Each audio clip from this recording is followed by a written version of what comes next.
Hello everyone. आज की इस वीडियो में मैं आपको मॉन्स्टेरा प्लांट के बारे में कंप्लीट इन्फॉर्मेशन दूंगा और इसके जो ये येलो लीव्स हो जाते हैं और इन येलो लीव्स से हम कैसे अपने प्लांट्स को बचाएं, ये भी हम इस वीडियो में देखेंगे।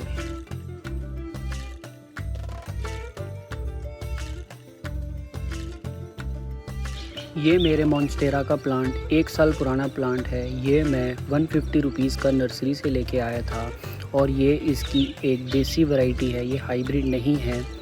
जो देसी वैरायटी होती है वो थोड़ी सी हार्डी वैरायटी होती है। इसने 1 साल में ही बहुत अच्छी ग्रोथ कर ली है।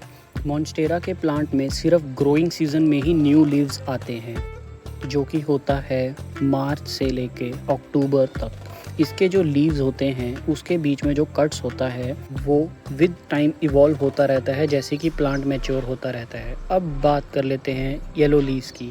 अगर आपके प्लांट में जो येलो लीव्स है वो बिल्कुल नीचे के पत्ते ख़राब हो रहे हैं तो वो इसके एज के कारण हो रहे हैं और उसको नीचे से कट कर देना ही सबसे बेस्ट ऑप्शन है, ताकि वो प्लांट की और एनर्जी ना कंज्यूम करे। और दूसरा येलो लीव्स का जो कारण होता है वो होता है ओवर वाटरिंग। कभी भी प्लांट में ज़्यादा पानी नहीं डालना चाहिए, वरना उसके पत्ते ऐसे गलना शुरू कर देते हैं।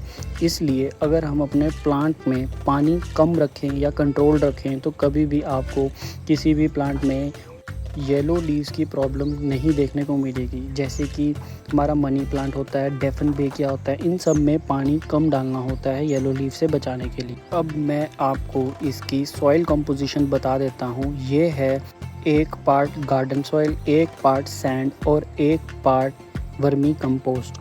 इसमें मैं जो एडिशनल चीज़ें डालूँगा वो है फंगीसाइड, ये साफ फंगीसाइड है, ये है नीम खली और ये है बोन मिल। इसको फिर हम अच्छे से मिक्स कर देंगे और मैं अपने सारे प्लांट्स के लिए जो सॉइल कंपोजिशन है यही रखता हूँ।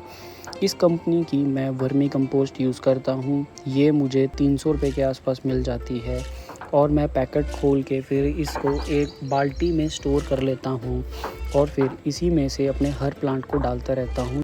मॉन्स्टेरा प्लांट एक हैवी फीडर प्लांट नहीं है, इसलिए हम इसमें सिर्फ और सिर्फ वर्मी कंपोस्ट डालेंगे, वो भी 3 से 4 महीने में। और बरसातों का सीज़न चल रहा है तो थोड़ी सी नीम खली डाल देंगे।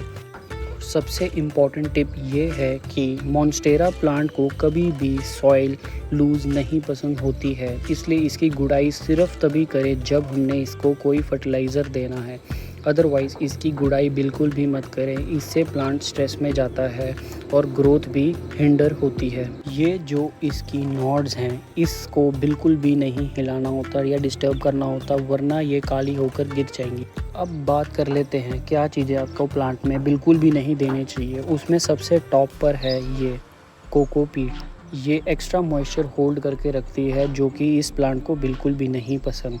लेकिन फिर भी अगर आप देखना चाहते हैं कि कोकोपीट कैसे बनाते हैं ब्रिक से, तो उसके ऊपर मैंने कंप्लीट वीडियो बना रखी है।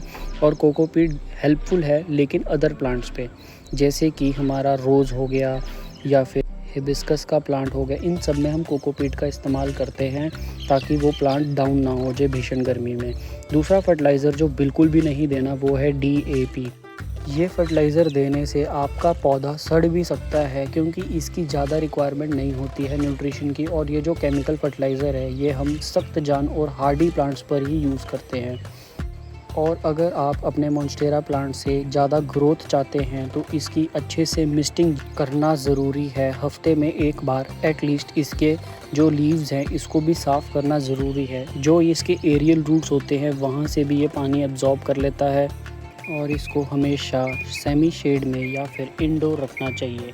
अगर हम इसको डायरेक्ट सनलाइट में रख देंगे तो इसकी पत्तियाँ वैसे ही जलकर गिर जाएंगी।